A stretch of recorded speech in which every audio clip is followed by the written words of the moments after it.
This is Sparta! Independencia or morte! It's one small step for man. I have a dream. E saio da vida para entrar na história. Este é o Fronteiras no Tempo, um podcast de história.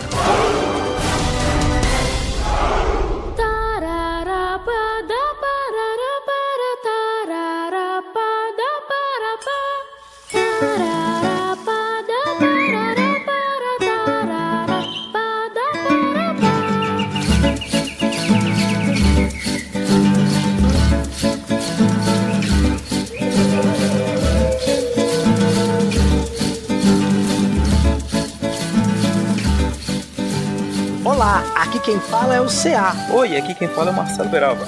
E você está ouvindo pela 35ª vez o Fronteiras no Tempo. Pela 35ª vez, o seu podcast de história está de volta, CA. Ô, Beralva, tudo bom?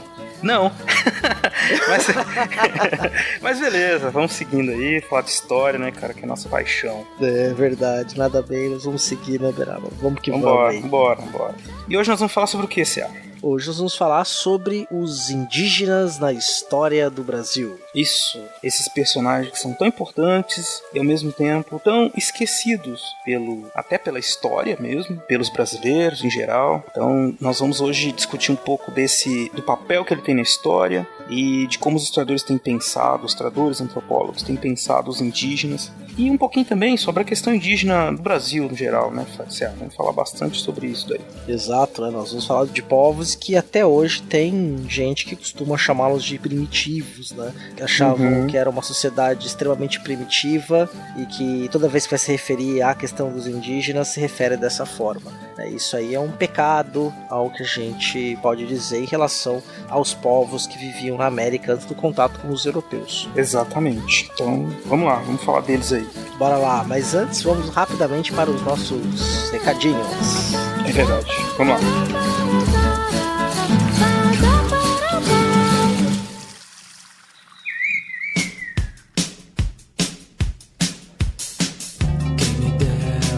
Estamos aqui na sessão de recados do Fronteiras do Tempo, Beraba. Sim, estamos aqui para falar para vocês como entrar em contato com a gente e outros recadinhos da paróquia, né, Cé? Exatamente. Para entrar em contato conosco, o jeito mais rápido e mais legal é pelo post do episódio. Você entra lá no deviante.com.br e comente no post desse episódio ou no fronteirasdotempo.com. Não é no Deviante, que no Deviante é sempre mais animado, tem mais gente, tem mais vizinhos lá, é uma torre animada. É isso aí, só alegria. Também você pode mandar um e-mail pra gente no fronteirasnotempo@gmail.com, que nós responderemos de pronto para você, querido ouvinte. E, além de mandar e-mail, tem o Facebook, que é o Facebook/Fronteiras no Tempo. O que mais, Cé? Temos também o nosso Twitter, que é @frontenotempo, fronte com temudo. É isso aí, Twitter, a rede social que deu certo. E lá no Fronte no Tempo vocês encontram os posts, vocês comentam também, a gente sempre lê, responde. Gostamos muito da interação ali pelo Twitter.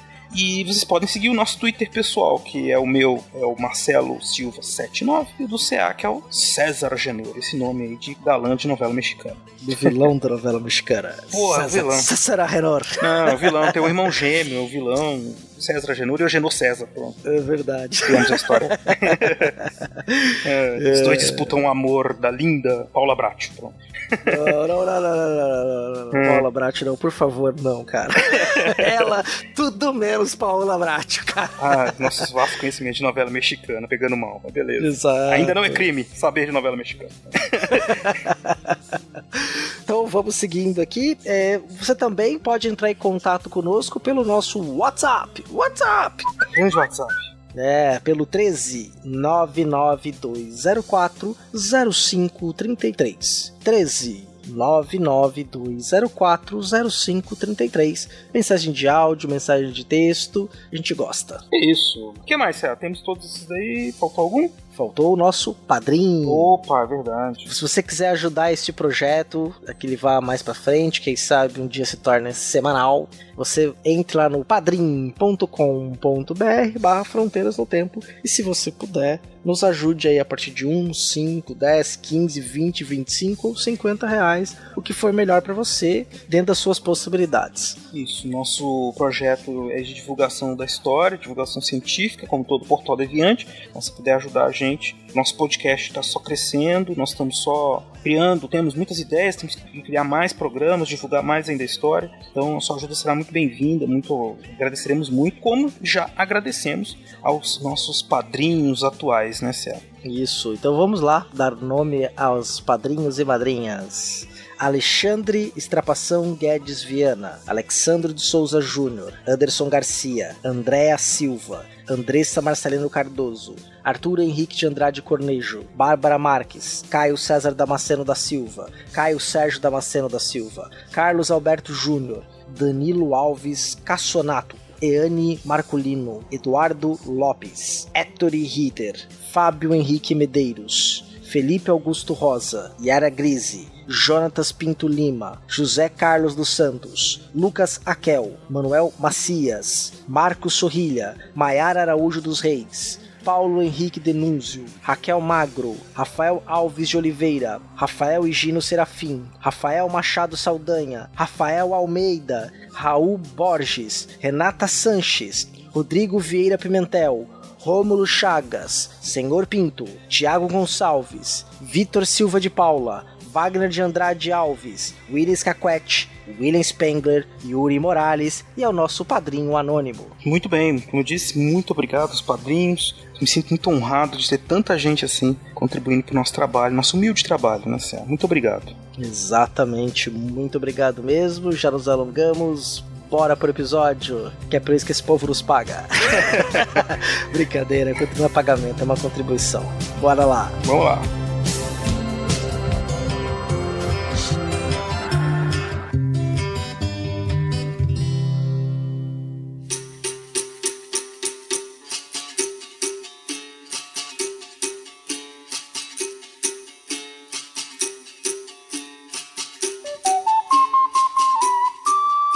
Não preciso lembrar aqui que a lógica de quem domina é totalmente diferente daquela dita anteriormente.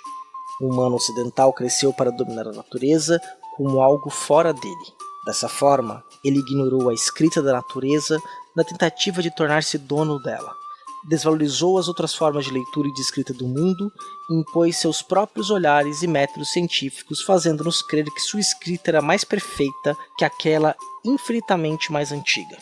Estes olhares que os europeus trouxeram para cá revelaram que seus interesses estavam acima da real intenção de encontrar-se com nossos antepassados. Eles não tiveram consideração por nossos olhares e logo mostraram suas verdadeiras intenções de domínio, de riqueza fácil. Para isso, não se furtaram de querer aprisionar nossos avós, roubar-lhes os conhecimentos tradicionais e tentar tirar de dentro de nós nossa forma de escrever nossa própria história. Quiseram roubar, em muitos casos conseguiram, nossa alma, colocando em seu lugar um espírito que nunca foi nosso. E o que eles colocaram no seu lugar? Necessidades que não eram nossas, vontades que não tínhamos, desejos que não desejávamos, ódios que não sentíamos, bens que não nos pertenciam, pensamentos que não pensávamos. Foram plantando no coração de nossos antepassados um desejo de não ser.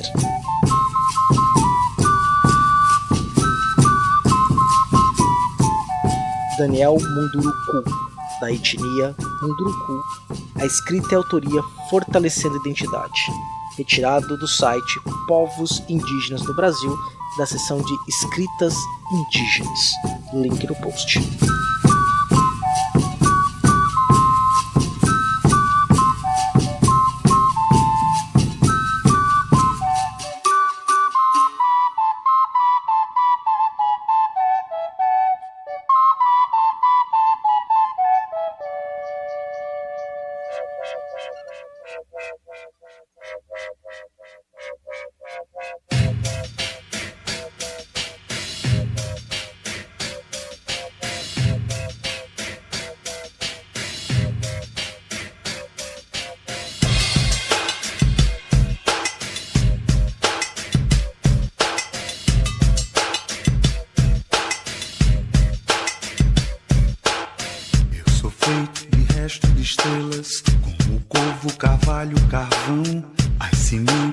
renasceram das cinzas de uma delas depois da explosão. Sou o índio da estrela veloz e brilhante, que é forte como o jabuti, o diante de agora em diante e o distante galáxias daqui. Abrimos então esse episódio com uma reflexão, né, de um indígena que vive entre nós, no nosso período, no nosso tempo, sobre o processo.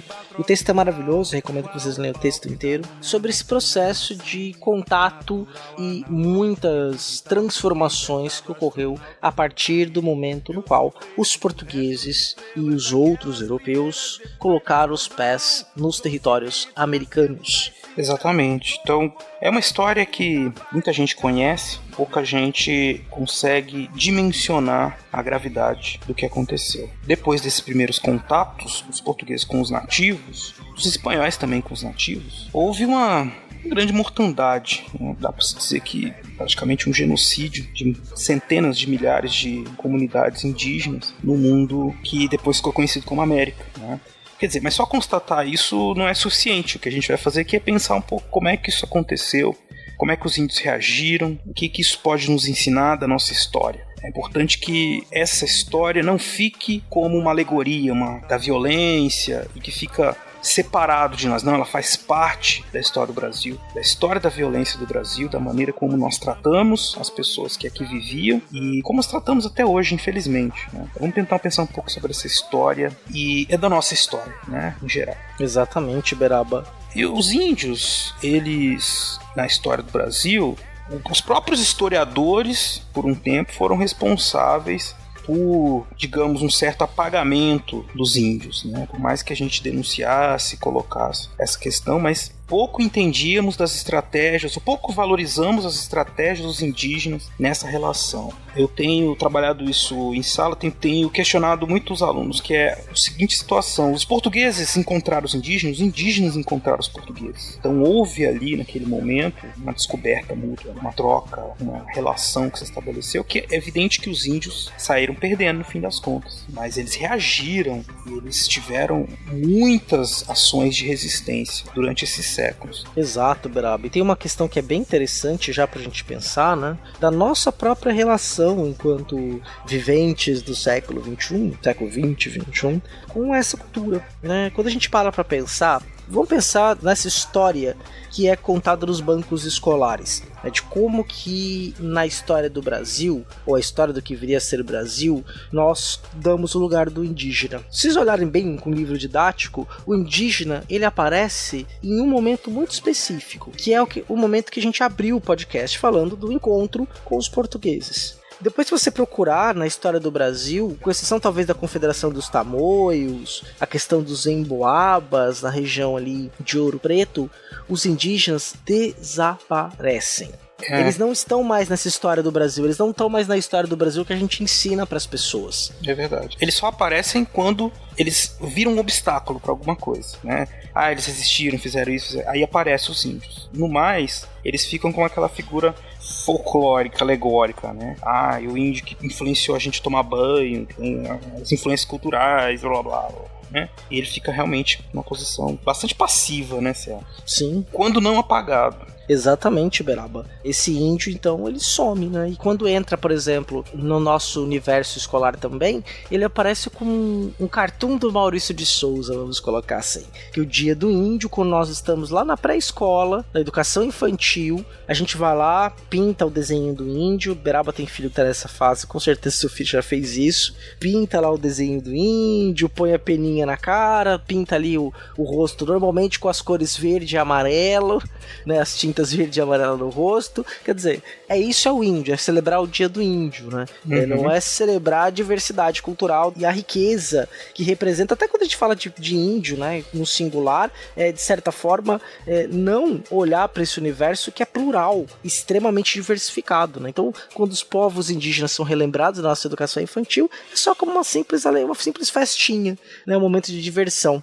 É verdade, é isso que eu disse, né? Então a gente tem uma dívida com esses povos que é imensurável, porque a gente passa o tempo inteiro falando deles sem perceber, primeiro, que eles ainda existem, então a gente não tá nem aí. Você pode ver como o debate sobre a questão indígena é pobre, né? As pessoas realmente não se importam. E quando lembra dessa forma festiva, né? Eu acho que é interessante, lógico, falar das origens culturais. A gente não deve apagar isso, das origens, das influências, mas a gente tem que falar mais também sobre a participação que eles tiveram ativa, né, na história do Brasil, justamente nesses primeiros momentos do encontro, né, C.A.? Por isso que a gente tem, hoje em dia, a Lei 11.645, de 2008, que obriga o ensino de história indígena. É pra gente, enquanto nação, ouvinte, a gente não pode apagar a nossa história e achar que isso não tem importância, sabe? Para que nós possamos nos entender enquanto nação, enquanto povo Brasil, a gente precisa conhecer os índios de hoje, de ontem,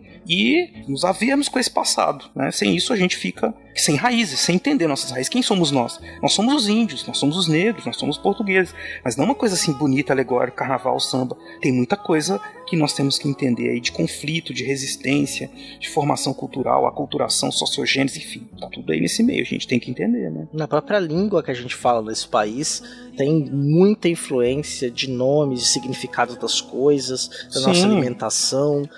Aí vai ter no link do post os 2 sidecasts que nós tratamos de origem da história da língua portuguesa, especialmente o segundo, que a gente fala da história do português PTBR e a importância que a gente dá a essas culturas na formação da maneira como a gente dá nome às coisas, como a gente pensa a partir de uma língua, né? Então é muito importante a gente ter essa dimensão também. Bem lembrado, é isso, a gente pensa a partir de uma língua que tem uma influência gigantesca indígena e a gente não sabe disso, não leva isso em consideração.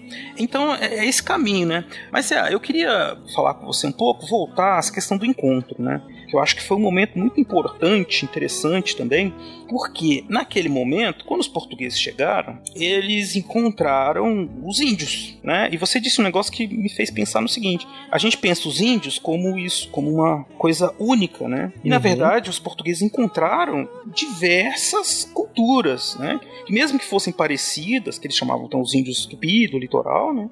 Cada uma tinha sua estrutura, eram separados, fragmentados, separados, né? E isso causou para os portugueses uma série de dificuldades nesse processo, né, de dominação. Quer dizer, não foi uma coisa muito tão simples, chegaram e dominaram, né? Quando eu estou dando aula disso, eu costumo dizer assim: os portugueses vão para a guerra, eles tinham uma estratégia de dominar, né, quem é o chefe, e depois dominar toda a sociedade. Mas cada tribo tinha um líder, uma forma de organização. Então os portugueses tiveram que trabalhar alianças com cada uma dessas tribos e tentar promover uma dominação progressiva, enfrentando muitas dificuldades também, né? Exatamente, Beraba.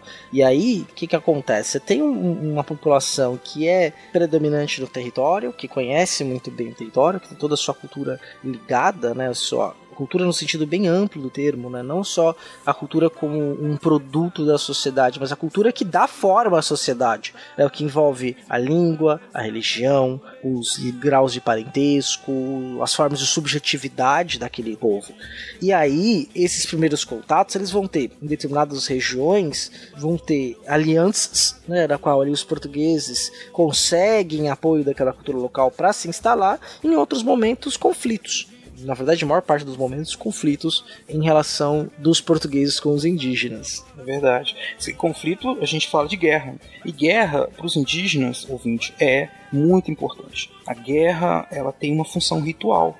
A guerra faz parte da vida desses grupos que viviam aqui quando os portugueses chegavam. Então, o indivíduo crescia, ele era criado sabendo que uma das partes da vida importante dele, uma das partes importantes da vida era participar da guerra contra o inimigo. Uma guerra extremamente violenta, mas uma violência que tinha um sentido, inclusive de alteridade, assim, de encontrar o outro, de ser seu inimigo, e aquele inimigo dá sentido para sua vida. Promover assim, uma vingança contra aquele inimigo, comer o inimigo, né, que é outra coisa que chocou muito os portugueses, que era os rituais de antropofagia. Daqui a pouco a gente pode falar mais sobre isso. Os portugueses foram muito comidos, os índios comiam tudo. Sim. E aí, essa situação foi, lógico, os portugueses, quando perceberam toda essa questão da guerra, e os europeus nessa época eles já tinham uma noção de guerra estratégica para dominação, né? Uma guerra para dominação. Eles usaram essa guerra e reverteram o sentido dela a favor deles. Então essas alianças que o Céu está falando é o quê? Chega ali, faz uma aliança com um chefe de uma tribo que está em guerra com o outro, e aquele chefe vê uma vantagem na aliança com o português. Ele não está ali, não é trouxa. Eu dizer assim, não, os portugueses chegaram aqui, como eu sou ingênuo, português, então eu vou fazer o que você quer, porque eu sou ingênuo. Não, ele não é trouxa. Ele vê os portugueses chegando com arma de fogo, cavalo, não sei o que. Opa, ó, tô em guerra com aquele fulano ali, do outro lado do rio. Você vai me ajudar? O português fala, claro que eu vou te ajudar. Aí eles vão juntos pra guerra, vencem, né, e os portugueses conseguem o seu objetivo de derrotar uns inimigos, e os indígenas que estavam do lado dos portugueses também têm a vantagem de ter vencido o inimigo. Só que aí começam os conflitos, porque os índios vencem os seus inimigos e eles querem comer os inimigos. Os portugueses falam, não, vamos escravizar, porque não é cristão esse negócio de sair comendo, não. E causa o choque, né? Esse choque de cultura inicial, né? Não é o choque de cultura do bem, vamos dizer assim, né? Porque aqui tem informação, mas é o choque de cultura... mas é o choque de culturas diferentes, né? Que vem em modos de vida diferentes. E o ritual, esse ritual antropofágico, né? Ele também era um ritual mágico religioso. O Florestan Fernandes tem um livro chamado A Função Social da Guerra na Sociedade Tupinambá. É um clássico, é a dissertação de mestrado do Florestan Fernandes feito em antropologia. E os antropólogos vão lá trabalhar muito com a questão da cultura, e tem muitos antropólogos que trabalham com a cultura indígena, né? No Brasil é uma área do saber que se volta a partir desses rituais, significados religiosos, e essa questão do se alimentar, do comer o outro, primeiro tinha a ver também com o reconhecimento da importância do outro. Você não comia qualquer um, né? Você não ia lá e comia qualquer um, você comia o guerreiro valoroso, aquele guerreiro que você ia conseguir trazer a força dele para dentro da sua tribo. Exatamente. Tanto é que o ritual todo, ele envolvia uma festa, né, um convívio junto com quem ia ser comido. É o ritual, né? Como você disse, mágico. Você fala, tem o ritual da morte, do comer, né? Então é muito diferente de só comer, né, e ingerir o corpo do outro. Né? Não fazia parte da dieta dos povos tupinambás, por exemplo, né, que dominava aqui mais ou menos na região de Bertioga até o Rio de Janeiro, depois uma parte da Bahia, né, que existiam vários outros povos ali, e acabaram sendo dizimados pelos portugueses, e com a ajuda de outros povos indígenas, porque os tupinambás se alinham com os franceses, né, lá com Villegagnon, e aí, nós falamos disso lá no História de Amor e Fúria, no episódio 5 do Fronteiras, a gente conta um pouco dessa história, não com profundidade, mas a gente conta, porque faz parte da narrativa do filme que a gente analisa.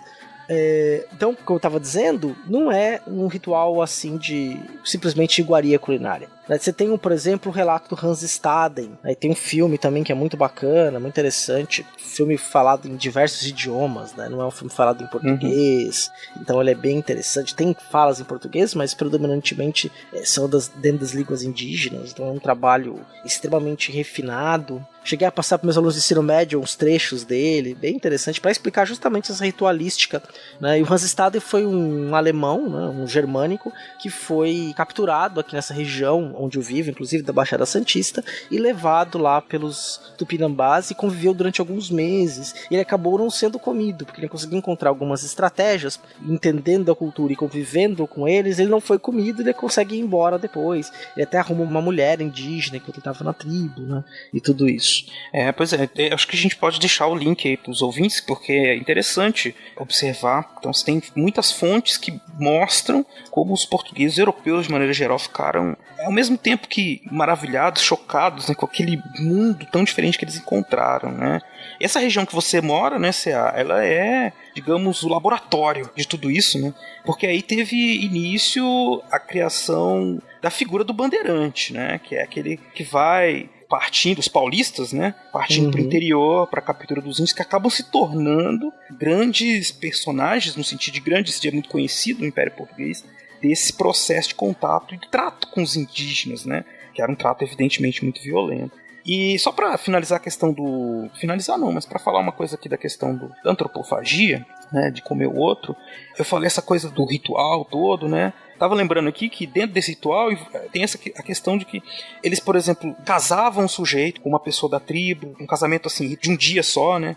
E essa mulher inclusive ia chorar o morto depois. Tem toda aquela coisa assim, a morte, né, que era uma coisa bem violenta, batia na cabeça da pessoa, na nuca, né, até explodia assim, sair os miolos, uma coisa que evidentemente é muito chocante. E logo depois já se tirava todas as tripas, fazia uma sopa, que as crianças iam comer e cortava, cada um saía com um pedaço. Você imagina a cara de espanto dos portugueses ao ver tudo isso.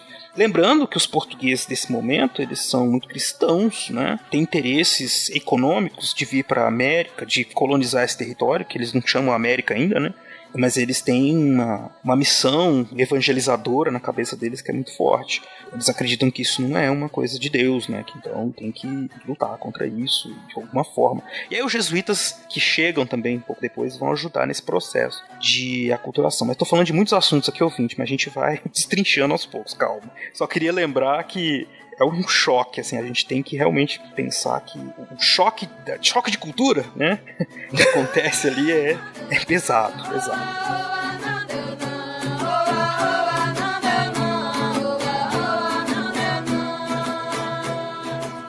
E eu quero retomar um ponto que você colocou, que é bem interessante, Beraba, que é a questão dos próprios bandeirantes. Aquilo que a gente falou agora da questão do apagamento dos indígenas na nossa história do Brasil é tão poderoso, porque a figura que a gente tem dos bandeirantes, pra quem joga o RPG, é quase de um ranger, né? Usando uma armadura de couro leve, andando por dentro da mata, ou pelos rios, pelas monções, né? Mas quando a gente vai olhar o bandeirante de fato, muitos que compunham essas tropas eram indígenas, ou filhos de indígenas com portugueses. Muitos deles falavam Yangatu, não falavam nem o português. Exato. E eles partem daqui, né, e acabam depois sendo colocados como figuras. Em São Paulo são as figuras heróicas. O Palácio dos Bandeirantes é de onde o governador do estado despacha, né, lá que é a sede do governo do estado, o Palácio dos Bandeirantes. Aqui tem a Avenida Bandeirantes, que é uma avenida importantíssima, cujas suas transversais são todas de povos indígenas, os grupos étnicos que foram massacrados ou aprisionados pelos bandeirantes, e que quando se coloca a imagem dele como herói, é a imagem do homem português, branco, né? Como se fosse ali aqueles heróis, desbravadores do interior, que ajudaram, de fato aconteceu isso, né? Empurrar as fronteiras imaginárias do Tratado de Tordesilhas para dentro e ampliar o território nacional, naquele período colonial, não território nacional, o território português na América. Isso. Território nacional, isso aí é uma outra questão, é só depois de 22 a gente pode falar de nacional. É verdade. Porque ele não tinha nem ideia de nação, mas esse território português na América, esses espaços de troca, de entradas, né, e bandeiras, inclusive com rotas impressionantes, né? Esse homem, então, era muito mais indígena do que europeu. E se fala muito disso. Verdade. Você vê, a gente fez essa inversão, a gente apagou os indígenas da história, a gente, quando digo a gente, quanto história do Brasil, história oficial do Brasil, né? E coloca os bandeirantes como heróis, bandeirantes esses que eram conhecidos no mundo português todo, alguns deles eram conhecidos como aqueles que fazem o serviço sujo, vamos dizer assim, pesado. Tanto que você tem histórias de bandeirantes que eram contratados para fazer tal serviço, né? Vão lá pegar a tribo, o povo e tal. E ele chegava e já era preso, porque eles descumpriam muitas das regras, muitas das leis do Império. Assim, eram realmente, em algumas situações, considerados bandidos, né? Nada de heróis, não, né? Isso foi uma coisa que foi construída depois pela historiografia, pelos historiadores, ainda já no século XX, né, quando as elites da República, quando as elites paulistas tentam se colocar ali e justificar, de repente, um pouco o seu papel no cenário político nacional. Exatamente, Beraba. Então construímos os heróis, os bandeirantes. Mas é interessante, então, voltando aí para essa questão cultural, a gente pensar muito, né, que houve sempre uma adaptação na forma de viver aqui na América. Por exemplo, os números de portugueses que chegam aqui não é um número suficientemente para tomar todo o território. Então você precisa se adaptar a esses povos se adaptam a esse processo de colonial. A gente vai falar muito hoje, né? Estamos falando muito da questão pós-chegada dos portugueses, porque é o que a gente tem mais informação nesse momento. Embora tenha alguns livros que estão sendo lançados aí recentemente que vão tentar tratar desse indígena pré-contato. Exato. E aí é importante saber que a gente pode dizer que já tinha muita gente aqui. Para o índio pré-português, né? Nós temos estudos, mas precisa de mais investimentos ainda. Tem muita coisa a desvendar com o uso da arqueologia, né? Que é um estudo que demanda tempo, investimento. Acho que a gente tem que pensar isso para resolver. Agora, esse negócio que você falou, me lembra uma história que eu também sempre conto, que é assim, as pessoas reclamam, tem muita visão do escambo e do índio como inocente, né? E os portugueses davam só quinquilharia e os portugueses ficavam com toda a riqueza. E a gente tem que pensar essa questão das trocas, né? Mesmo que os portugueses acreditassem estar levando uma vantagem, quer dizer, eles davam pro índio um machado de metal. O índio achava aquilo ótimo, lógico. Então ele se apropriava daquilo, só que ele dava outro sentido. Então ele pensava assim pro índio, ele tá me dando isso aqui que eu vou cortar uma árvore muito mais rápido. E ele tá pedindo o quê? Árvore eu tenho um monte aqui, não vale nada. O Brasil pode levar, né? Pro índio aquilo era muito valioso, né? E aí o choque vai acontecer quando? Quando o português dá o machado pra ele, fala assim, você vai cortar essa árvore aqui pra mim e levar no navio. O índio vai lá feliz, corta rapidinho e para de cortar, porque o trabalho pra ele é assim, é o trabalho que é necessário pro dia, né? E o português quer produzir em excedente, quer produzir mais. Outro choque, então, que aconteceu foi esse da concepção de trabalho, né? Que também é outra visão que as pessoas têm do índio, né? Que é assim, os índios é muito preguiçosos, não gostam de trabalhar. Enquanto, na verdade, eles tinham o quê? Uma outra concepção de vida de trabalho, que entrou em choque com a dos portugueses, né? Exatamente, né? Porque assim, uma lógica do trabalho é muito diferente. Até mesmo para muitos portugueses, né? Portugueses do campo, a lógica de você produzir em excedente, produzir...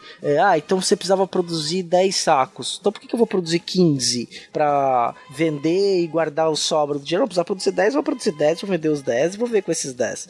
A própria lógica da acumulação era uma lógica que estava começando a se implementar na Europa, mas era completamente diferente da lógica aqui. Inclusive, deu origem até a falas que ainda se repetem, né? Que é, por exemplo, a ideia de que eles eram vagabundos, porque não gostavam de trabalhar. Mas não é isso, né? Não é nada disso.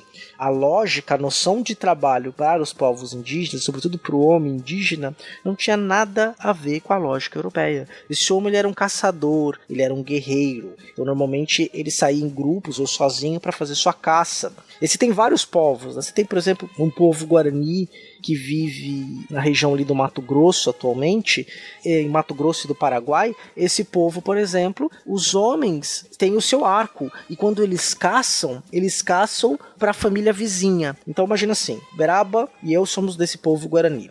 Então eu vou caçar e o Beraba vai caçar. O que eu caço não fica para minha família, vai para a família do Beraba. E o que o Beraba caça vem para minha família. E todo mundo faz assim. Quando alguém não deixa de caçar, o outro não come, não só os seus. Então isso é feito uma forma de integrar a comunidade, né, integrar aquele grupo, e as mulheres, por exemplo, só carregam um cesto. Então elas vão pegar e colher as sementes, colher os frutos que dão na mata, e aí eles fazem todo o ritual de alimentação e seu ritual social. E ali inclui ligações de parentescos, né? Essa relação de solidariedade, que é muito diferente da lógica que a gente tem hoje. Quer dizer, o dinheiro que eu ganho e o Beraba ganha, a gente alimenta a nossa própria família, os nossos próprios desejos e anseios. Ele não dá o dinheiro dele para mim, eu não dou o meu dinheiro para ele. É completamente diferente a lógica. Exatamente. E é importante isso que você está falando, porque a gente tem que pensar no que está acontecendo lá no século XVI e em uma parte do século XVII. Esse mundo que a gente comumente chama de Brasil, porque foi onde nasceu, né? Mas é a América Portuguesa, ele está em construção. Os portugueses, a gente não pode esquecer que quando eles chegaram aqui, eles não tinham noção do tamanho do território, o que aconteceu, o que fazer. Foi tudo com base em algumas experiências que eles tinham na África, em ilhas oceânicas, com a cana, né? E que esse processo foi se intensificando, né? Esse processo de exploração. Mas dizer assim que eles já tinham um projeto de criar aqui um país, uma nação, não tinha. E aí eles foram se adaptando, eles viam como os indígenas lidavam com a terra, com as coisas, e foram se adaptando. É a mesma coisa os indígenas também, que foram se adaptando ao que os portugueses... Tem gente que chama de um processo de aculturação, né? Que é você transformar a sua cultura em outra. Aí a gente teria uma discussão grande, né, sobre a própria noção de cultura, que eu acho que o ouvinte talvez já tenha ouvido falar, né, porque a gente tem até hoje no senso comum uma ideia assim de uma hierarquia de culturas, da mais primitiva à mais avançada, né. São situações que a antropologia já tem discutido, que é preciso ser repensadas no tempo e no espaço. Pensar a cultura como um conjunto de práticas com historicidade que muda, né, e pensar também nos sentidos que ela tem dentro daquele tempo e espaço. Quer dizer o quê? Por exemplo, quando os portugueses chegaram, os índios tinham um jeito de se relacionar com o trabalho e tudo. Eles vão mudar isso, mas isso não quer dizer que eles vão deixar de ser índios, né? Porque a cultura é dinâmica. É por isso que, então, essa noção, quando a gente fala assim que os historiadores apagaram os índios da história, os cientistas sociais de maneira geral, por quê? a gente estava esperando encontrar aquele índio puro, a dizer assim, não, aquele índio puro morreu, não existe mais. Então o que tem agora é que não é mais índio. Enquanto a gente tem outras evidências, pela língua, pelas práticas culturais e tal, que esses índios continuavam ali na história do Brasil, trabalhando, vivendo junto com os portugueses, enfim. Eles estão ali, né, de alguma forma, resistindo, mesmo que pareçam ter assimilado a cultura dos portugueses totalmente, mas também é uma forma de resistência. Ó, vou dar um exemplo, né, de um povo indígena que a gente usa muito no imaginário, né, que vira sinônimo de brasilidade, que muito provavelmente as pessoas nem sabem onde estão esses povos, né? Por exemplo, que é o tupiniquim. A gente usa a palavra tupiniquim para várias coisas. Então é o futebol tupiniquim, né? A gente usa o tupiniquim como sinônimo de brasileiro, de brasilidade, né? As terras dos tupiniquins, né? Os tupiniquins, por exemplo, é um povo que vivia ali onde hoje é a Bahia e o Espírito Santo. Tiveram seu primeiro contato ali na década de 60 do século XVI. Logo de início, os jesuítas fundam uma vila ali onde é o Espírito Santo hoje. E há um surto de varíola, 50% dessa população vai embora. Mas você tem registros de participação destes povos durante toda a história do Brasil. No período colonial, depois no Império, no começo do século XX, ainda sobrevivendo, né? Hoje eles não falam mais a sua língua, né? Falam apenas o português. Então eles tinham lá sua língua própria e hoje eles não se falam mais isso, né?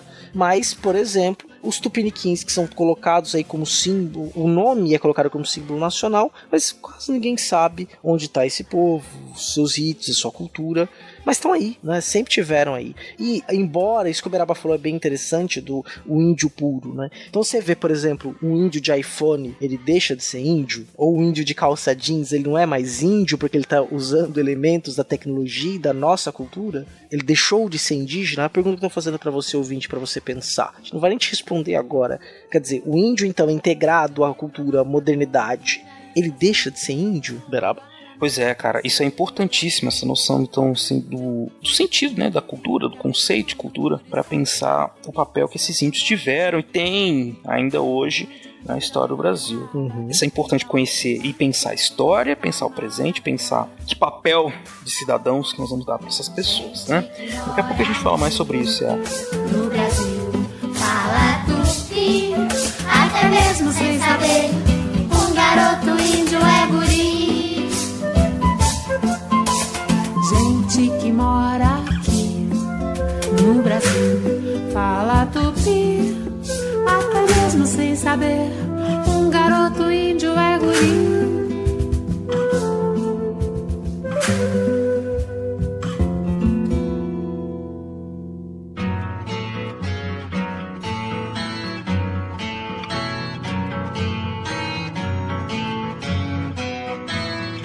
Índio cara pálida, cara de índio. Índio cara pálida, cara de índio. Sua ação é válida, meu caro índio. Sua ação é válida, válida o índio.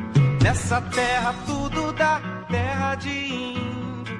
Voltando aqui, eu acho que a questão dos primeiros contatos, tem também muita história a respeito da maneira como os portugueses se integraram às sociedades nos primeiros contatos, sociedades indígenas, né? Se falava muito da questão dos degredados, né, que chegaram aqui e se integraram e serviram depois como ponte para os portugueses, né?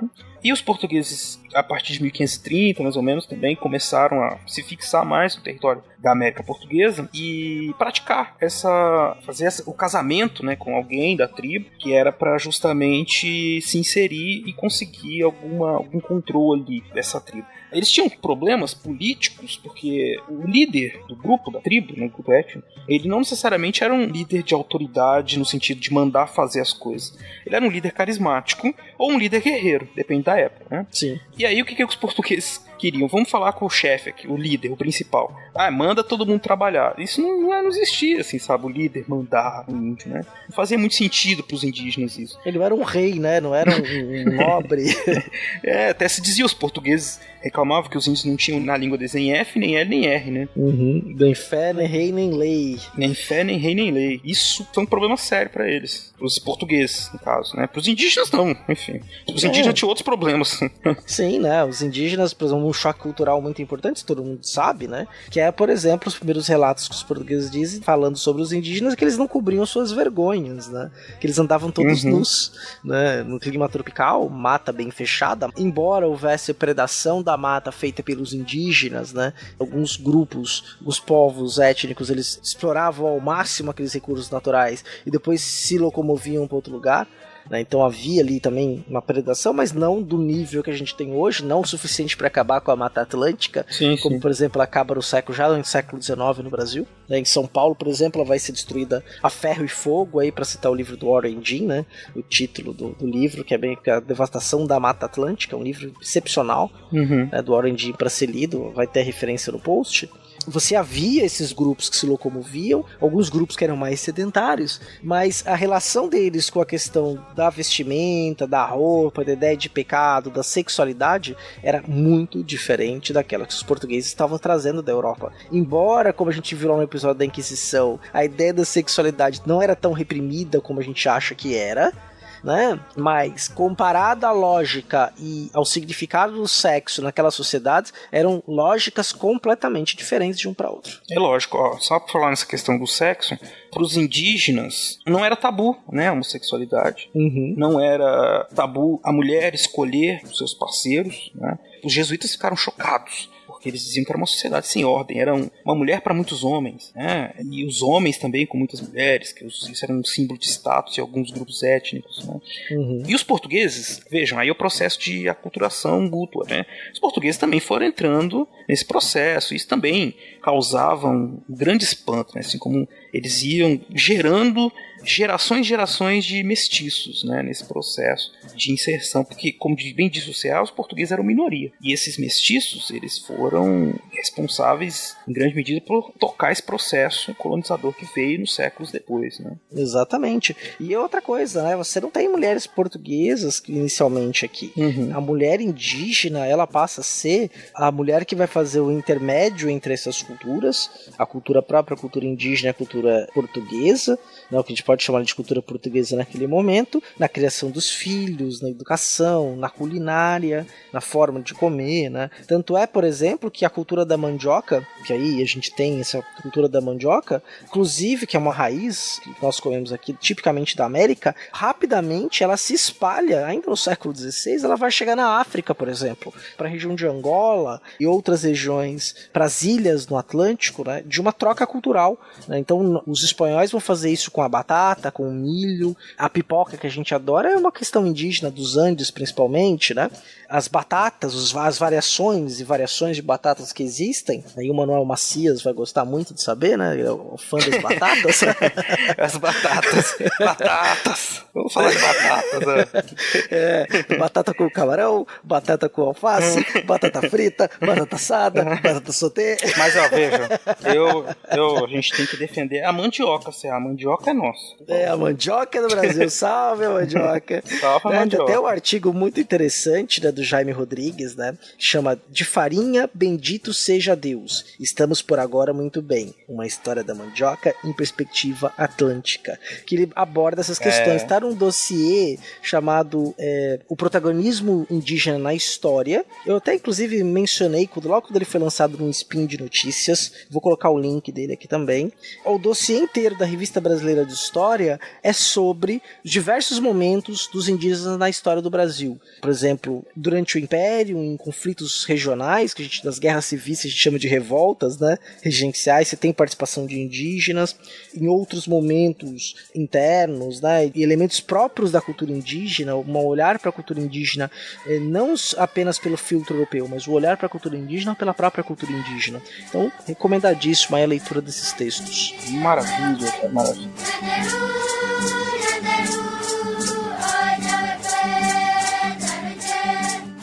Então, Beraba, nós estávamos falando disso, a gente está aí num papo bem gostoso, da gente está indo e voltando no tempo, né?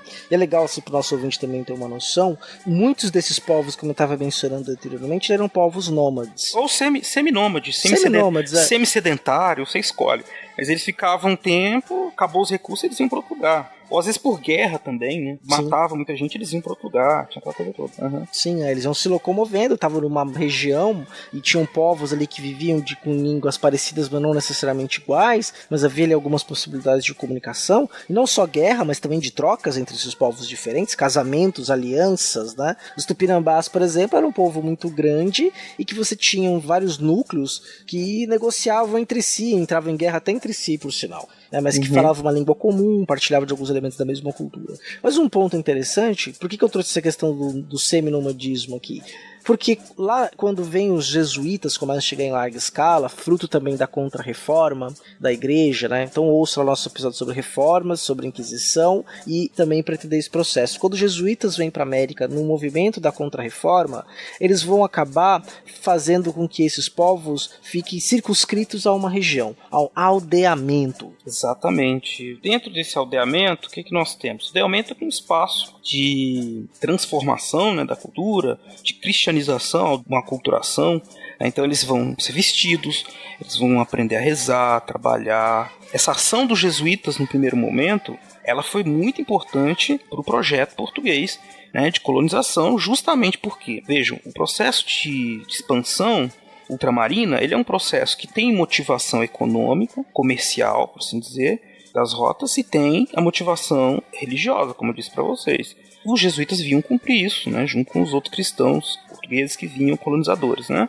E aí, quando eles colocam os índios num lugar, olha só como é bom para os portugueses, colocam os índios no lugar, e eles vão aprender a rezar, vão ser amansados, né? Eles vão se tornar uma mão de obra disponível, não disponível para os portugueses. Mas que não foi simplesmente explorada, assim, porque os portugueses se ressentiam muito que os jesuítas se intrometiam, né? Então eles cobravam, eles aqui gerenciavam o trabalho dos indígenas, né? Muitas vezes cobrando mais do que os indígenas cobrariam. Então eles acham que eles começam a ter um atrito, assim, os jesuítas e os portugueses, um atrito que inclusive vai durar até o século XVIII, né? Quando eles são expulsos oficialmente da colônia. Em 1754 pelo Marquês de Pombal. Exatamente. Mas esse projeto, né, essa ideia de aculturar, de criar um espaço para cristianização, ele enfrentou muitos percalços porque os indígenas também resistiam. Tem muitos problemas que fizeram com que o projeto não desse tão certo assim. A resistência, conflito com os colonos, os indígenas também não ficaram assim muito satisfeitos, lógico. Eles ficavam ali, vejam, chegava alguém e dizia assim, olha, Jesus, Cristo e tal, a pessoa, né, aceitava, né, em alguma medida aquilo. Mas eles também resistiam porque eles queriam continuar a sua vida, que era normal para eles, entre aspas, a bigamia e tudo mais, os jesuítas proibiram. Eles tinham também um outro problema, que foi a mortandade. Pega as missões jesuíticas na divisa ali com onde é o sul do Brasil hoje em dia, né, uma mortandade muito grande acontecia ali, que inclusive deixava os jesuítas desesperados, porque não sabiam o que dizer. Quer dizer, para os jesuítas aquilo era um castigo de Deus, né? E eles tentavam fazer os índios ver isso como um castigo e que eles deviam rezar e tal. Mas o que acontecia? Nesse momento, e muitos momentos em que os jesuítas estavam tentando esse processo de aculturação, eles tinham que disputar o poder religioso com os pajés. E é engraçado o ouvinte perceber, não é engraçado, mas é interessante uma informação aqui, que é que os jesuítas perceberam, os jesuítas eles tinham uma rede de informação, eles trocavam informações sobre todo mundo onde eles estavam, no Japão, na Índia, na Europa, nas Américas, tinha jesuíta para todo lado. Então eles tinham essa facilidade de saber, de criar técnicas, né, para cristianização, para evangelização. E o Anchieta, primeiro, por exemplo, foi um dos que percebeu que se ele não tocasse o coração dos indígenas, eles não iam se tornar cristãos de verdade. Então eles começaram a emular, a copiar um pouco das rituais, das formas como os pajés agiam com os indígenas, para que os indígenas se sentissem tocados e virassem cristãos de verdade. Inclusive o Anchieta e os jesuítas, de maneira geral, foram os que incentivaram a conhecer as línguas indígenas, conhecer a cultura indígena, né, para que eles pudessem efetivamente entrar dentro dela. Exatamente, Beral, porque você tem aqui uma discussão que vai rolar entre os religiosos da ideia do índio como um puro, né, então se ele tem alma, não tem alma, se ele se cristianiza, ele passa a ter uma alma, isso aí é importante. E o Anchieta, inclusive, né, ele é um símbolo aqui, a praça que eu levo o meu cachorro para passear, tem uma estátua, acho que de uns 3 metros de altura do Padre Anchieta. Tá vendo? Que fica na Rua Colômbia, tudo bem, né? Olha mas só. a praça lá do Padre Anchieta, a primeira rodovia, né, que liga, a rodovia moderna, que liga, construída no século XX, São Paulo ao litoral, é a rodovia Anchieta.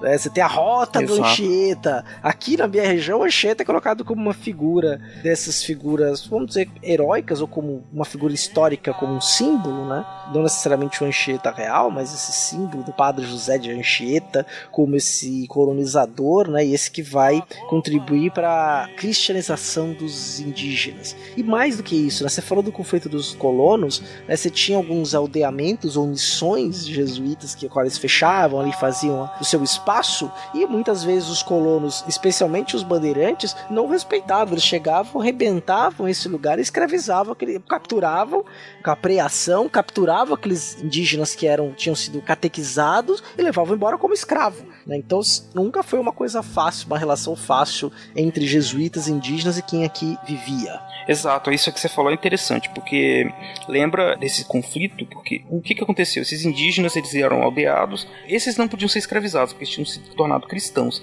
Então isso que você falou assim, se o índio era puro, era impuro, ou fiel, infiel, isso era muito importante para os portugueses. Porque quem era infiel, era pecador, estava condenado à escravidão. No caso, os africanos. Quem era puro, podia ser salvo, não podia ser escravizado, era cristão, é o caso dos índios. Só podia escravizar os índios aqueles que resistiam, que eram infiéis, que não aceitavam Cristo. Aí se fazia a guerra justa, chamada guerra justa, que justificava moralmente a escravização desses indígenas. Qual o problema? O problema é que muitas vezes, tem muitos relatos, como disse o C.A., de aldeamentos, por causa desse conflito com os colonos e índios jesuítas, que aldeamentos eram atacados, mesmo tendo sido cristianizados, esses índios eram escravizados. E aí isso remete à questão da escravização, né? Porque a gente fala muito de escravidão no Brasil, e a gente pensa nos escravos africanos, que evidentemente foram a maioria absoluta, mas os indígenas têm um papel, eles foram escravizados por muito tempo também, e não foram substituídos só porque não sabiam trabalhar. Tem muitos motivos para explicar o que isso aconteceu. Fora o principal comércio, né? O principal comércio do período colonial, que era o tráfico negreiro. Exato. Tem episódio sobre isso aí no link do post que nós já fizemos também. É isso, nós já falamos bastante sobre isso nesse episódio aí. Então, a gente tem que pensar em todos esses procedimentos, né, dos jesuítas, dos portugueses, colonizadores, dos próprios índios, né, os interesses que eles tinham. Porque às vezes acontecia de eles chegarem nesse aldeamento e eles falaram, não quero mais, porque a gente tem que ficar nessa terra, não quero. Eles não têm essa relação com a terra de posse, de ficar para sempre na terra, né? Aí eles iam embora. Gerava um conflito, às vezes acontecia de eles se aliarem com tribos do interior e destruírem. Tem, por exemplo, o caso de Santo André, que foi uma das primeiras vilas aí, que foi destruída, dizimada pelos índios, e esses índios foram embora pro mato, foram embora, né? Então, essa ameaça do índio que vinha para destruir também era constante. O português costumava dizer que os índios eram traiçoeiros, que uma hora eles eram seu aliado e outra hora eles eram seus inimigos. Mas por quê? Porque índio não é trouxa. Eles são aliados eles são aliados enquanto interessa a eles. A hora que eles falam, ok, português, agora não dá mais. Você quer que eu fique aqui fazendo isso, aquilo? Eu não quero, e eu não vou fazer. O português fala, não, você tem que fazer, senão vai pro inferno. Então vai pro inferno você. E pronto. Entendeu? Era assim. 16 é revolução. Exatamente. Então é muito simples de entender aqui. Não, mas é verdade, Beraba. A gente tava fazendo a piada, né? E muitas desses processos de resistência levavam às guerras, né? Os chamados índios bravos, né? Os índios mansos, dóceis ao projeto. Porque pensa o seguinte, né? Você vive na Terra, vem uma pessoa diferente, que é diferente de você. Você tá lá, tem toda a sua vida, todo o significado, os seus deuses, né? Tudo aquilo que você acredita, que faz parte do que você é. E aí vem um grupo lá que você faz outra coisa completamente diferente, né? Quer te colocar roupa, quer te mandar pra escola. E você até falou da parte de Santo André. Quando a gente pega, por exemplo, parte da história da cidade de São Paulo, a gente vai, por exemplo, ao pátio do colégio, né? Que é uma igreja ali, né? Uma construção jesuíta muito antiga, remete ao começo da cidade. Você olha as maquetes do que era a atual cidade de São Paulo, ela era murada, né? Ela tinha uma muralha que envolvia aquela cidade justamente para proteger dos ataques dos índios da região. Exatamente. Né? Então, você tem as regiões entre os rios ali, que ela tinha o seu muro, o pátio do colégio era mais ou menos o centro da onde era esse povoamento, para tentar se proteger ali na Vila de São Paulo de Piratininga. Exatamente. Então é uma situação muito instável para os portugueses. Os indígenas estão em maioria, é lógico que eles sofrem uma mortandade muito grande, mas eles resistem, isso é importante a gente dizer. E nem sempre a história da resistência é uma história que aparece nos livros, porque também, por um tempo, a história do Brasil foi contada no sentido de pacificar as raças, né? Olha como teve a integração e tal, mas não foi tão simples assim, né? O pau quebrou, é uma história de muita violência. Violência essa que, inclusive, infelizmente, a gente tem que colocar isso com muita firmeza, como denúncia mesmo, uma violência que não ficou só restrita ao século XVI, XVII, XVIII. Ela continua no século XIX, ela continua no século XX, né? Ela continua até hoje, infelizmente. Sim, exato, né? Continua muito. Por exemplo, a minha região aqui, da Baixada Santista, é uma das regiões que tem o maior número de povos indígenas urbanos, né? Tribos indígenas que vivem na região metropolitana aqui. E eu pergunto para meus alunos, vocês veem índio na rua, no comércio, andando aqui? Não, né? A gente não vê, porque eles estão tão escondidos, estão tão isolados, né? Que a gente acaba não os integrando, né? Ou mesmo a presença deles é invisível. Verdade, eles foram tornados invisíveis pela história. Nós tivemos uma certa aproximação, pelo menos nós nos tocamos que eles existem na Constituição de 88, então está garantido que a gente tem que pensar e integrar e, enfim, promover o desenvolvimento social e econômico desses povos remanescentes, mas é isso, eles são invisíveis no debate, são invisíveis de maneira geral. Mesmo aí, você está em São Paulo, né? Você tem tribos dentro da cidade de São Paulo, tem uma reserva. Do Jaguaré, né? Isso, então quer dizer, e aí? O que essas pessoas fazem? Então, elas são colocadas como obstáculo, infelizmente, né? A gente trata muito mal essas pessoas. E, como eu disse, a gente denuncia o genocídio e o problema que foi todo lá no século XVI, XVII. Até o massacre indígena, a gente pode falar do século XIX, século XX, né? Durante todo o nosso período histórico, a gente considera a história do Brasil, de 1500 até 2018, massacres indígenas aconteceram e acontecem. É verdade, e infelizmente, então, vejam, assim, toda vez que a fronteira agrícola foi se expandindo, se encontrava as tribos indígenas, elas eram expulsas dos jeitos mais grotescos possíveis, no século XX. A gente está falando, não é de lugar distante, é o oeste do Mato Grosso, o norte do Mato Grosso, sul Amazonas e sul do Amazonas, mesmo o oeste do Paraná, algumas regiões. Ainda no século XX você tinha tribos indígenas, quilombolas, que ocupavam terras que hoje em dia são terras do agronegócio. Tem as políticas indigenistas, que é outra história, né, Célio?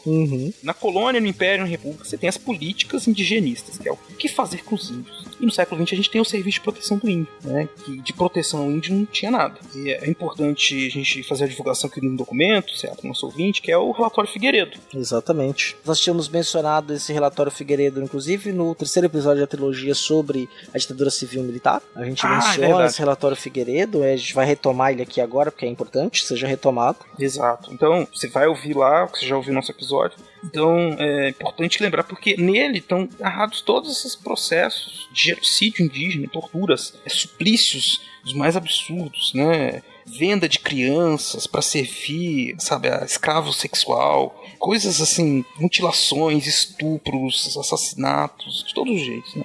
É um relatório que está disponível na internet, que ainda carece de muito mais estudos de divulgação, justamente para que a gente possa se sensibilizar com essa questão e começar a pensar numa solução. Pensar não numa solução, mas num caminho, né, para a integração, para a criação de uma vida digna para esses nossos cidadãos, que são os cidadãos primordiais, os que estavam aqui desde o começo da história do Brasil, né? E você tem, né, aí botar uma discussão pra gente poder ter em outro momento. Acho que a gente tem que retomar esse tema. A gente falou muito dessa questão nesse episódio do índio nesse contato, talvez a própria questão da política indigenista no Império, na República, pode ser motivo para um episódio próprio, né? Mas essa questão do relatório Figueiredo, a gente está falando do século XX, década de 70, né, que os povos indígenas eram vistos como empecilhos do progresso. Exatamente. E assustadoramente voltou à pauta do discurso político. Isso é um problema, isso é extremamente perigoso, né? Quando a gente coloca, teoricamente, uma ideia de um progresso, um desenvolvimento nacional, à custa de vidas de outros seres humanos. É verdade. E aí, as pessoas acham que você está fazendo um discurso anti-econômico, anti-progresso. Não é. Essas pessoas podem ser integradas na economia e ser cidadãos que têm uma vida digna como qualquer outro. Existem possibilidades, não é só retirar e plantar soja e botar boi lá. E são pessoas. A gente não trata pessoas assim. Nós não podemos ser um país que trata as pessoas assim na cidade, no campo, em lugar nenhum. Porque senão, se for assim, pra quê, né, país? Só vai ser o país pra quem se encaixa naquele modelo e as outras pessoas que não se encaixam. Assim não dá, né? A gente precisa valorizar a nossa diversidade, porque é só assim que nós podemos ser uma grande nação. Nenhuma nação fica dando tiro no pé e se torna grande nação. Ela tem que valorizar tudo que ela tem de força e de beleza. Isso é ser brasileiro. Não é botar uma camisa amarela na rua e ficar gritando que é isso, que é aquilo. É preciso pensar o Brasil como um todo. E todos nós somos brasileiros. Não é só quem veste camisa amarela. Nem vermelha, nem azul, nem cor nenhuma.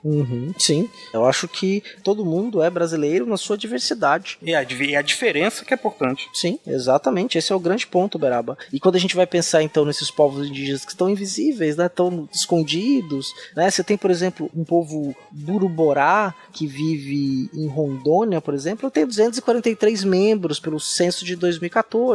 Né? Quer dizer, 243 membros de um povo que tem uma língua própria, inclusive a língua chama Puruborá, que teve o seu primeiro contato só no século XX, que era um povo que vivia lá, inclusive o território de Roraima, né? Nem era ainda um estado, e que tinha uma população muito maior, que hoje tem apenas 243 membros deste povo. Né? É uma minoria que essa cultura, nós vamos fazer o quê? Exterminá-los? Quer dizer, nós vamos cometer crime contra a humanidade, crime contra um povo específico, nós somos muito melhores do que isso, não é? Nós estamos no século 20, 21, na verdade, né? Nós somos melhores do que isso. Nós temos que ser melhores que isso. Exatamente, né? Exatamente como a civilidade ela tem que predominar. A gente tem uma Constituição aí que é uma Constituição extremamente... completou 30 anos recentemente, a Constituição de 88. Balzaquiana. Balzaquiana, a Constituição em outubro, né? Ela completa 30 anos, que terminaram os trabalhos da Assembleia Constituinte, que foi estabelecida em 85, termina em 88, da Constituição Cidadã. Isso. E tá lá, né? Eu respeito essa diversidade, ela tem que ser levada em conta para que a gente possa avançar enquanto nação, enquanto povo, né? Destruir, a gente já tentou destruir essas pessoas, vem tentando destruir há séculos, né? Tentando apagá-las da história. A gente não vai conseguir, a gente não vai avançar enquanto a gente não observá-las, entendê-las e nós percebermos nela. Nós estamos ali, nós estamos atirando no nosso próprio pé e destruindo nosso futuro. Não é só um bando de gente que tá ali que não interessa para você, ouvinte. Sim, são brasileiros como você. Cuidar de todos os brasileiros é importante para que o Brasil seja de fato uma grande nação. Enfim, mas que seja uma nação justa. Não estou falando da gente ser a nação mais poderosa do mundo, não. Mas de ser uma nação justa, uma nação boa para todos, que trate bem o seu povo. E isso que é importante de ter em vista. Eles são indígenas brasileiros. Exatamente. Eles se denominam como um nome próprio, têm uma língua própria que é rica, né? Cada língua que morre é um universo que a gente perde. Nem fala que eu lembro dos registros de línguas indígenas que estavam no museu e que se perderam para sempre, cara. É verdade, né? Isso foi uma coisa assim que... Inclusive tem povos indígenas que não existem mais, não tem mais nenhum falante daquela língua, né? Como aconteceu, por exemplo, com os tupiniquins, que perderam esse elemento da sua cultura, né? E agora não tem mais como recuperar, né? Meu olho até encheu de lágrima aqui agora, pensando nesse registro do passado que nós perdemos. Nós matamos eles fisicamente, matamos culturalmente e queremos continuar matando. Isso não dá certo. Não tô falando isso para ser bonito, o bastião, o paladino da justiça, mas é que não funciona assim. E a gente tentou fazer isso por 400, quase 500 anos. E nós não conseguimos e continuamos aqui rolando sem chegar em lugar nenhum. Nós precisamos nos haver com esse passado, com esse presente. Eu chamo você, ouvinte, que esteve conosco até agora aqui, pensando aí nesse momento do contato e de como os portugueses trataram os índios, mas chamo você a refletir sobre como isso tem importância na sua vida, na maneira como a gente pensa o Brasil. Vamos pensar sobre os índios aí, não com piedade e dó, mas como é que nós podemos fazer, quem são eles e o que nós podemos fazer para que eles sejam tratados como cidadãos, como todos os outros. Exatamente, Beraba. Assino embaixo aqui contigo e me despeço de você, ouvinte. Obviamente que a gente só arranhou a questão dos indígenas na história do Brasil. Nós voltaremos ao tema, vamos tratar aí especificamente até de alguns eventos, né? A gente pode falar ali tem até um episódio específico, talvez sobre os bandeirantes e mostrar esse outro lado, né? Ou falar de povos mais específicos, né? Então fica aí as leituras recomendadas. O site Povos Indígenas no Brasil recomendo, tem livros lá para serem baixados, informação sobre cada povo. Quando você abre, ele tem uma nuvem de tags, por exemplo, que tem nomes de povos: Assurini do Xingu, Assurini do Tocantins, Aueti, Avacanoeiro, Bororo, Canela, Chiquitano, Dezana, Unicuim, Inicarajá, Jamamadi, até o povo Juma, né, que vive no Amazonas. É riquíssima a cultura indígena, com seus jogos, com as suas brincadeiras, né? Até no especial do Dia das Crianças do SciCast, eu respondi a pergunta da Isabela falando sobre como é que os indígenas se divertiam, né? Então você tem jogos ali, jogos internos, de disputa entre as tribos, jogos com disco, com arco, com flecha, brincadeiras de criança, né? São pessoas que são pessoas, gente. Então é isso. Beraba, obrigado aí por mais um episódio. Eu que agradeço, cara. Agradeço o ouvinte por ter ficado com a gente até agora aqui. Um abraço. Espero que a gente possa conversar mais sobre esse tema no futuro. Um abraço pra vocês todos aí. Um abraço. Não desliga não, nós vamos pros e-mails depois que eu recordar aqui dentro.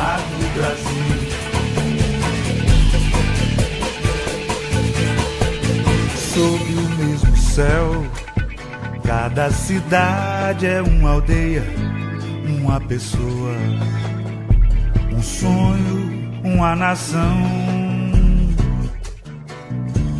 Sob o mesmo céu, meu coração não tem fronteiras, nem relógio, nem bandeira, só o ritmo de uma canção maior.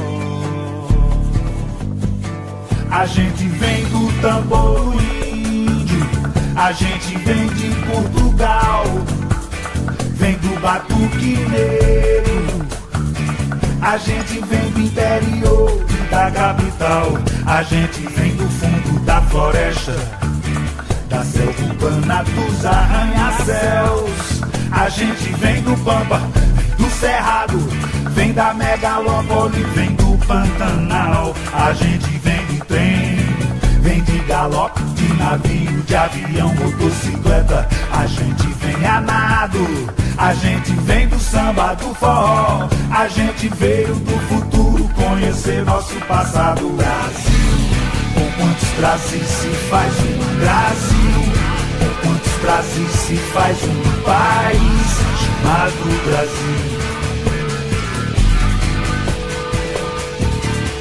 Brasil, com quantos Brasis se faz um Brasil, com quantos Brasis se faz um país chamado Brasil. A gente veio do futuro conhecer nosso passado. Brasil, com quantos Brasis se faz um Brasil, com quantos Brasis se faz um país chamado Brasil. A gente veio do futuro conhecer nosso passado. Brasil, com quantos Brasis se faz um Brasil, com quantos Brasis se faz um país chamado Brasil. A gente veio do futuro conhecer nosso passado. Brasil, com quantos Brasis se faz um Brasil, com quantos Brasis se faz um país chamado Brasil. Da Bahia, a gente Brasil, Brasil se faz um Brasil, a gente se faz um país chamado Brasil. A gente conhece nosso passado. Brasil, com quantos Brasil se faz um Brasil, com quantos Brasil se faz um país chamado Brasil. A gente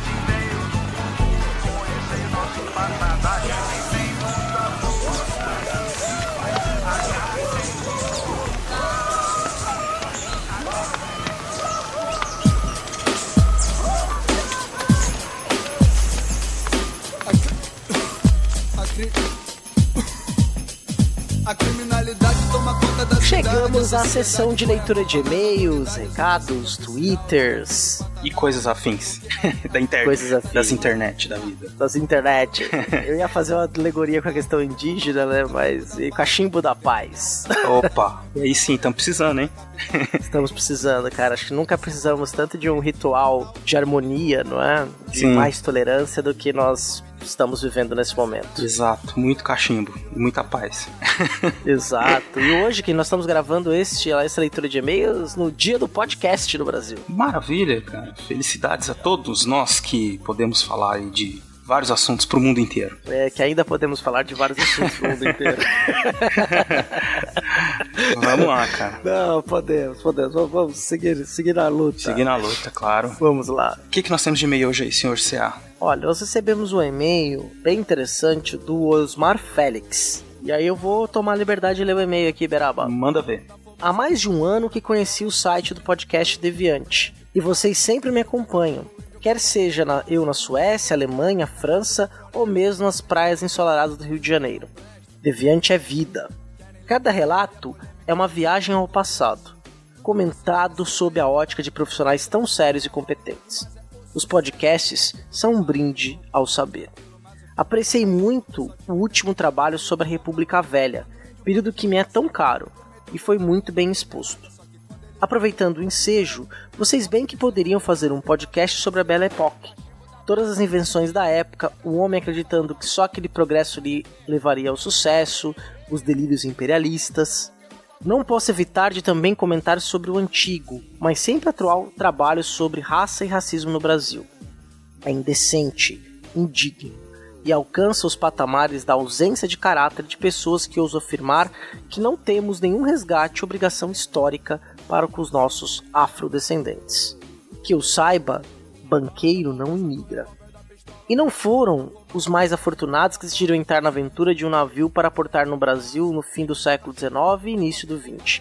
Por escassez de terras e empregos em seus países de origem, resolveram continuar suas vidas em outro continente, patrocinados pelas doutrinas raciais que afirmavam ter o homem branco, o fardo e a responsabilidade civilizatória no mundo. E se o fizeram de livre-arbítrio, não foram acorrentados para tanto.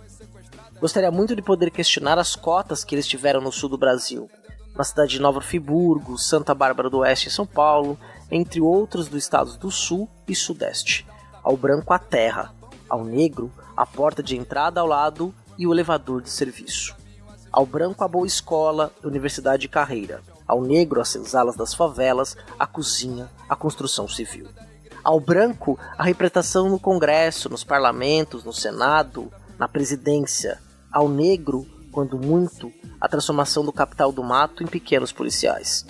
Ao branco as quadras esportivas com ar-condicionado para a prática do vôlei e do basquete. Ao negro, a rua para o jogo de uma pelada. Ao branco, todo o judiciário. Ao negro, as prisões. Quantos médicos, dentistas, professores universitários, juízes, empresários, promotores públicos, delegados, arquitetos e cientistas são negros? Quantas empregadas domésticas, pedreiros, mendigos, presos e garis são brancos? Essa dívida histórica tem que começar a ser trabalhada pelos homens, porque ao contrário, será a própria história que cobrará. Pra reduzir a superlotação, todo mês alguns presos têm que ser executados e o índio dessa vez foi um dos... Olha, não poderia, assim embaixo, não poderia concordar mais. Você foi brilhante nas suas colocações, muito mais do que... Eu ia dizer que ficou muito claro, mas eu posso dizer que ficou muito escuro também. Ficou muito evidente que há diferenças, né? E que a gente não pode falar em igualdade sem reconhecer que existem essas diferenças e sem tratar essas diferenças. E falar do problema, as pessoas têm que entender assim, falar do problema não significa criar o problema, tá? Significa tentar entender para solucionar. Não adianta a gente fingir que nós não temos o problema racial no Brasil se ele está aí na nossa cara há muito tempo, tá? Então vamos tentar, aproveitando aí a reflexão do Osmar Félix, pensar mais sobre isso e entender o nosso passado e pensar que tipo de futuro que nós queremos ter se vamos continuar reproduzindo isso, né? Exatamente, Beraba. Concordo aí, né? Ninguém melhor do que você para responder essa questão entre nós dois aqui, né? Então eu acho que concordo com o que o Beraba falou. A sua sugestão, Osmar, sobre a Belle Époque, a Era Vitoriana, a gente está pensando em algo aí com um convidado bem especial. Exatamente. Muito obrigado, viu, Osmar? Fiquei muito feliz de ler sua mensagem. Isso dá muita força pra gente continuar aí nosso trabalho. Foi um alento mesmo. E, Beraba, então vamos aí partir para um outro canal que nós também recebemos comentários, que são as mensagens que nós recebemos na nossa fanpage no Facebook. Exato. O meu xará, Marcelo Souza, Eu até achei, foi engraçado a hora que ele mandou a mensagem, assim, Marcelo Souza comentou, falou, mas eu comentei? Como assim? Tem alguém no meu Facebook, né? Não, mas enfim, no Facebook eu sou Marcelo Silva, mas é que eu sou de Souza Silva. Pro ouvinte que não sabia, né, que de repente um dia vai receber uma carta minha aí. Ou um livro assinado, né? Ou um livro assinado. Quem é Marcelo de Souza Silva? Sou eu. Esse recado foi pra uma pessoa específica, ela entendeu. Enfim. Beijo no coração. Beijo, muito grande beijo. Então vou ler a mensagem aqui do Marcelo Souza, meu xará. Ele diz assim: Olá meninos, acabei de ouvir o podcast sobre a Inquisição. Adorei a leitura do trecho de O Queijo e os Vermes. Estou pegando uma disciplina de religião esse semestre e estou realmente apaixonado pelo tema bruxaria. Uma indicação boa para quem se interessa por esse tema é o livro do Stuart Clarke, chamado Conversando com os Demônios. O livro é bem grosso, mas a leitura é realmente deliciosa. Estou acompanhando os outros episódios através do YouTube. Já estou no episódio 10, sobre o gênero. Por sinal, achei curioso que durante a formação de vocês esse tema não era muito discutido. Atualmente, o que mais se vê nesses cursos de ciências sociais são disciplinas sobre gênero. Na Federal aqui da Bahia, o curso de História faz um recorte de gênero em praticamente todas as disciplinas. Adoro o tema. Espero que um dia vocês leiam essa mensagem minha num episódio. Abraço. Tá aí, Marcelo, lida a mensagem. Obrigado aí pela indicação. Marcelo já escreveu pra gente várias vezes, não é? A gente podia ter lido no episódio anterior, mas a gente pulou justamente pra ter esse ar de surpresa aí, pra te agradecer pela mensagem. Ele também faz história. Marcelo, muito obrigado aí. Muito obrigado pela dica. Eu não conhecia esse livro do Stuart Clarke, então já é uma excelente aí contribuição. Né? Não dá pra conhecer tudo. Os nossos ouvintes sempre trazem contribuição, informação, e todo mundo cresce junto nesse processo. Exatamente, muito obrigado mesmo, xará. E nós tivemos muitos comentários também nas outras mídias que nós estamos. Por exemplo, no Twitter. No Twitter nós tivemos muita gente que retweetou, que comentou, ou que ajudou a gente a divulgar o nosso trabalho, né? Então eu gostaria de agradecer.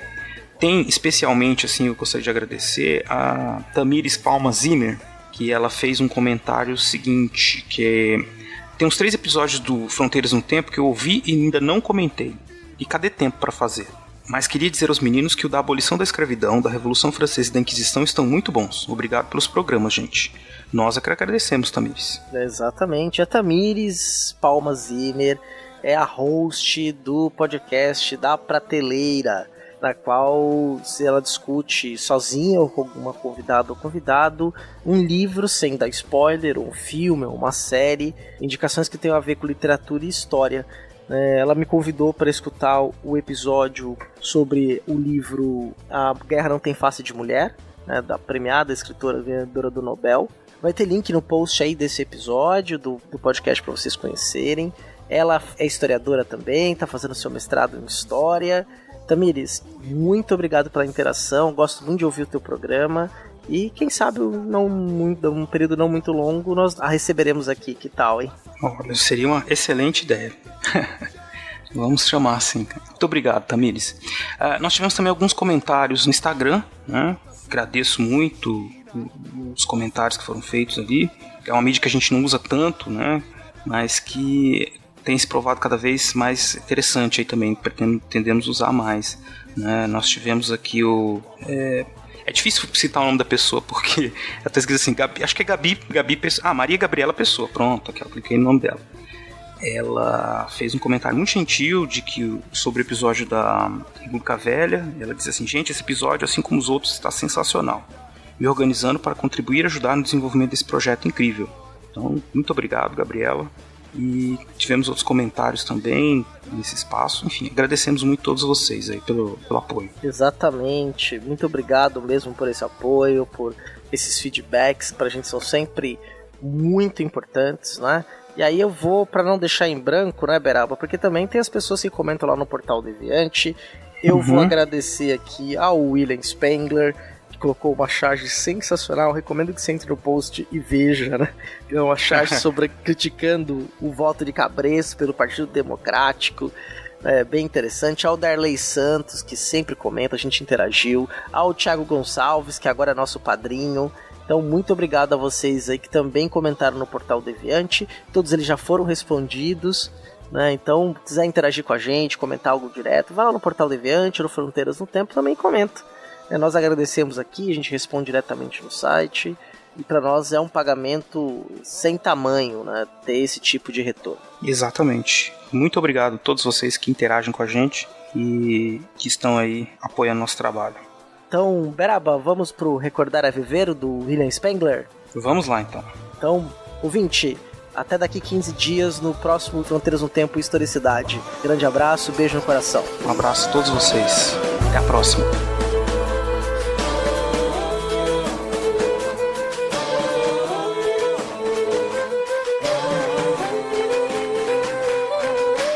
Cor da pele, cor da pele, cor da pele, cor da pele, cor da pele, sempre. Cor da pele, sempre. Cor da pele, sempre. Cor da pele, sempre. Cor da pele, a nossa cor a nossa cor a nossa cor. Todo mundo é igual, brother.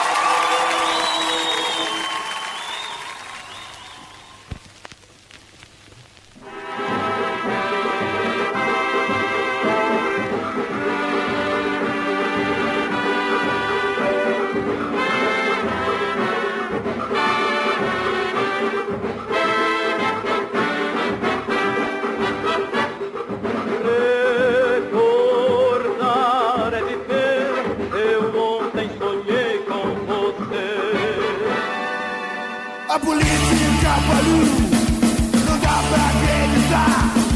Até o Guerra Civil parece militar. Vários historiadores afirmam que, na observação dos direitos políticos, a Constituição imposta em 1824 foi, em muitos aspectos, mais inclusiva no acesso ao voto do que viria a ser, por exemplo, a de 1891, a primeira republicana. Podiam votar todos os homens de 25 anos ou mais que tivessem a renda mínima de 100 mil réis. A eleição era indireta. Um grupo de votantes escolhia os eleitores que elegiam os representantes. Apesar ainda da exclusão de mulheres e escravos, o que na prática eram milhões de pessoas, a situação no Brasil era melhor do que a de muitos países considerados avançados. 13% da população, descontados escravos, em 1872 votavam. Na mesma época, eram 7% na Inglaterra, 2% na Itália e 9% em Portugal. No quesito qualidade do voto, porém, a coisa mudava de figura. Somente 15 em cada 100 eleitores sabiam ler e escrever e 90% viviam em áreas rurais, onde seus votos eram controlados por grandes latifundiários. Estes eram quase sempre comandantes da Guarda Nacional, o que soava ainda mais ameaçador para quem quisesse pensar diferente do manda-chuva local. Nessas condições, não é de se estranhar que as eleições fossem tumultuadas e violentas, lideradas frequentemente por 3 personagens: o capanga, o cabalista e o fósforo. A função do capanga, que sobrevive até hoje em alguns rincões do país, era proteger seu candidato e ameaçar os adversários. Os mais eficientes conseguiam fazer com que os eleitores dos concorrentes não saíssem de casa para votar. Ao cabalista cabia manter os eleitores reunidos com a oferta de comes e bebes em um único local até a hora do voto. Tudo isso para garantir que eles não mudassem de lado. Como muitas dessas reuniões festivas ocorriam em currais nas fazendas, vem daí a expressão curral eleitoral. E finalmente havia a figura do fósforo, o sujeito que fraudava as eleições, se apresentando falsamente em nome do maior número possível de eleitores, aproveitando-se dos sistemas precários de identificação. E mesmo quando nenhuma dessas 3 figuras atrapalhava o pleito, isso não garantia que ele fosse limpo, já que eram frequentes atas redigidas como se tudo tivesse ocorrido normalmente nas fraudulentas votações a bico de pena. Era possível então eleger vereador, juiz de paz, deputado e senador. Em 1881, porém, uma nova lei restringiu ainda mais o número de eleitores. Apesar de ter eliminado os anacronismos como a eleição indireta, novas exigências quanto à comprovação de renda e a exclusão dos analfabetos colocaram de fora, de uma só vez, 90% do eleitorado. A participação da população masculina que votava caiu para 0,8% nas eleições de 1886. Restava esperar que a República, proclamada 3 anos depois, pudesse ampliar a participação no processo eleitoral. Porém, Não foi exatamente isso que aconteceu. Apesar da retórica democrática do novo regime, ele pouco mudou em termos de participação popular. Na primeira eleição para a presidência da República em 1894, votou apenas 2,2% da população, bem menos do que no pleito de 1872. Pode-se dizer ainda que em vários períodos republicanos houve menos liberdade de expressão do que no segundo reinado. Dom Pedro II, por exemplo, não censurava a imprensa. De qualquer forma, a República permitiu a eleição do chefe de Estado e de governo e dos presidentes dos estados, descentralizando o poder. Com o tempo, isso favoreceu as elites locais, agrupadas em partidos únicos, para bloquear a oposição. A aliança entre oligarquias estaduais definiu a política até 1930. A Primeira República, também conhecida como República Velha, manteve as fraudes, os capangas, os currais e o domínio dos coronéis, mesmo após o fim da Guarda Nacional em 1918. Quando ficou claro que a República não foi um grande salto democrático, a insatisfação de novo seria liderada nos quartéis, dessa vez por jovens oficiais que também representavam os interesses da classe média urbana. De algum lugar no tempo para o Fronteiras, eu sou William Spengler.